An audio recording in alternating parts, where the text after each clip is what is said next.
Imagine throwing a stone into a deep, dark well and waiting for the splash, but hearing only absolute, haunting silence. That is the void of zero likes. Why does this silence feel so heavy and painful? We are not just using social media, we are performing a digital ritual to prove our very existence. Each scroll is a silent prayer for connection, a desperate search for a sign that someone, somewhere, acknowledges our presence in this vast and lonely digital landscape. When that interaction never comes, the silence is deafening. It triggers a deep-seated fear that we have been forgotten by the tribe we so desperately want to join. To understand this pain, we must travel back 50,000 years. Back then, being ignored by your group was not just awkward, it was a literal death sentence. In the wild, isolation meant facing predators alone without the protection of the fire. Our ancestors learned that social belonging was the most critical tool for survival. Your brain does not realize it is living in the 21st century. It still reacts to digital rejection as if you are being exiled into the dark. These tiny red bubbles and pings have become the modern equivalent of the tribe's nod of approval, signaling that you are still safe within the social circle. We gather in these digital spaces like ancient worshippers, seeking a sense of belonging that we used to find in village squares and around communal fire pits. But when the algorithm hides your voice, that stone falls forever. The lack of a like is interpreted by your primitive brain as a signal of exclusion.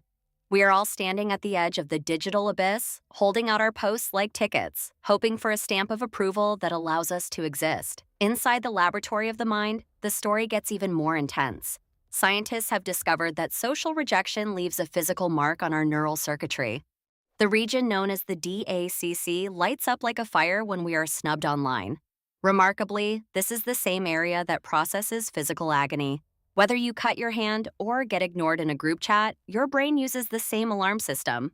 The pain of being left out is real. This is why you feel a literal ache in your heart when a post fails. It is a biological warning system screaming that your survival is at risk. For tens of thousands of years, the fire was our sanctuary. It was where we shared stories, safety, and the vital recognition of our peers and elders. To be cast out of that circle was to be handed over to the cold and the hungry predators. Exile was the ultimate punishment for any human. That ancient fear still lives in your DNA. Your smartphone is simply the new frontier where that old struggle for social acceptance is played out every day. Even in a room full of people, the lack of digital interaction can trigger that same primal panic of being the one left out of the tribe. Our neurochemistry is hardwired to seek validation. We are biologically incapable of ignoring the opinions of others, especially when they are broadcasted in real time. Look at the data. The overlap is nearly perfect. Evolution repurposed the physical pain system to ensure we stayed connected to our social groups for survival. The sting of a negative comment or the silence of an ignored post is a neural message telling you that you are losing your social standing. We perceive our social status as a physical structure. When that structure is threatened, our brain reacts as if the ground itself is disappearing beneath our feet. We are primitive beings living in a high-tech maze. Our tools have changed, but our deepest needs for safety and belonging remain exactly the same. Every like you receive acts as a small survival signal, a brief moment of relief that tells your brain, relax, you are still part of the group. Like is not just vanity, it is the currency of our social safety. It is the digital proof that we are not alone in the wilderness. Welcome to the dopamine casino. This is the grand architecture built by tech giants to exploit our ancient needs for their own commercial gain and profit. Every time you open an app, you are pulling the lever on a slot machine, gambling with your attention and hoping for a hit of validation. The pull to refresh mechanism was designed specifically to mimic the physical action of a slot machine, triggering a Pavlovian response in your brain's reward center. When that circle spins, your brain is in a state of high tension.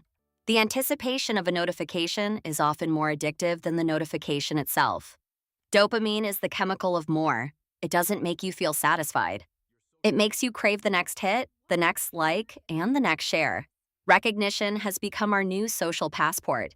Without these digital stamps, we feel like we lack the credentials to participate in modern social life.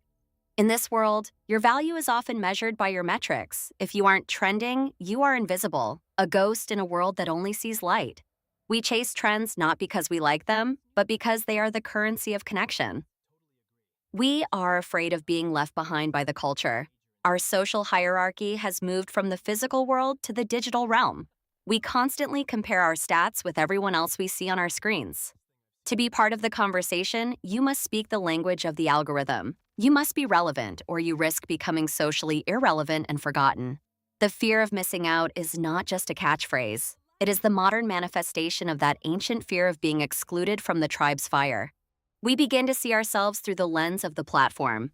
If the world doesn't like us, we struggle to like ourselves in the mirror. This is the social hierarchy of the digital age. It is a game designed to make a few feel like gods and many feel like failures. We are gambling with our most precious resource, our time.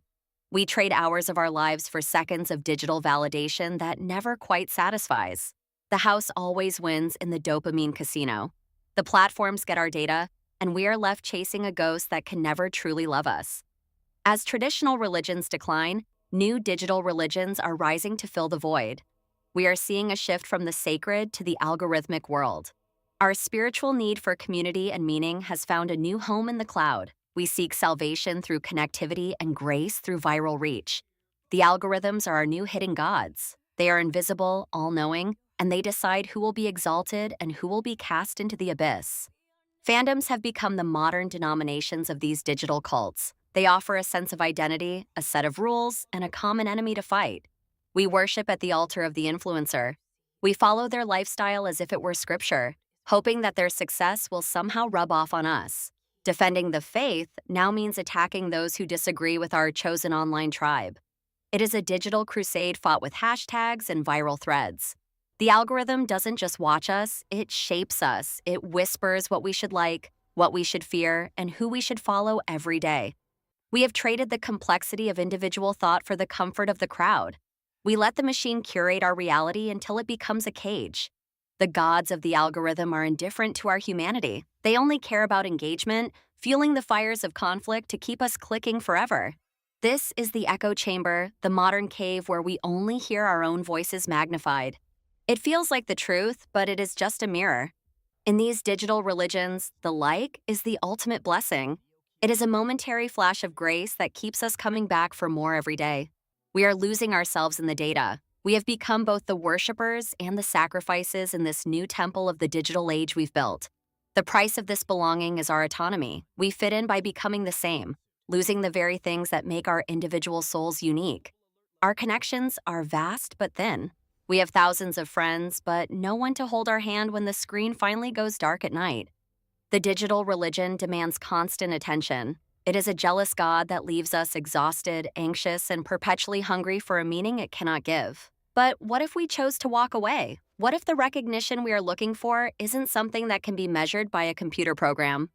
There is a world outside the maze, a reality that doesn't require a login or a high-speed connection to be beautiful and deeply meaningful to us. The first step to freedom is realizing that you are the one holding the phone. The exit from the digital temple has been open this whole time. It is time to reclaim our attention and our identity. It is time to step out of the cult of the algorithm and back into our lives. This video isn't a call to delete every app and live in the woods. It is a reminder that you are not a data point. You are more than the sum of your metrics. Your value is not determined by how many strangers clicked a heart on a screen today. Take a breath of the real world. Feel the air, hear the birds, and notice the things that the algorithm can never understand or quantify for you. When you stop looking for your reflection in a screen, you start to see the world as it actually is: vibrant, messy, and wonderfully real. True recognition doesn't come from a notification. It comes from the quiet moments of connection with nature, with others, and most importantly, with yourself. Enjoy the silence. It is not a void. It is a space where you can finally hear your own thoughts again, free from the digital noise. A conversation without a camera, a laugh without a filter. These are the things that actually feed our ancient soul's need for true social belonging. The most important like you will ever receive is the one you give yourself when you realize that you are enough, just as you are. We spent 50,000 years in the wild. Our bodies and minds were built for this, for movement, for real light, and for tangible physical experiences. The maze only has power over you if you believe it is the whole world. Once you see the exit, the walls lose their strength forever. Use your social passport to communicate, but never use it to define who you are as a human being. You are the traveler, not the stamps.